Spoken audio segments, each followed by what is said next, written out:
През 1290 година всички евреи са били изгонени от Англия. През 1306 те са били прогонени от Франция. През 1430 са били изгонени от Германия, а след това от Испания и Португалия. Те са били прогонени от Русия и бойкотирани в Италия. Освен това, периодично са били изгонвани от всички големи европейски градове. Но защо?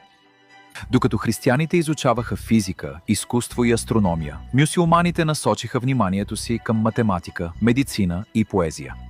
Но голям процент от еврейската общност, включително членове на семействата, съседи и приятели, работеше в финансовия сектор. Тъй като начисляването на лихви беше забранено в други общности, това се превърна в голямо предимство за евреите. Навсякъде, където се заселваха, вековните им финансови познания, заедно с лихвите, им помогнаха да процъфтяват изключително много.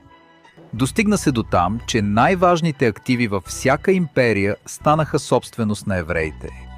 Това означаваше, че както владетелите, така и обикновените поданици взимаха заеми от еврейската общност. Но в последствие, когато различните империи изпадаха в тежки финансови кризи, изплащането на тези дългове се превърна в невъзможна задача. Затова най-лесният начин, който управниците намираха да се отърват от тези финансови задължения, беше просто да ги прогонят.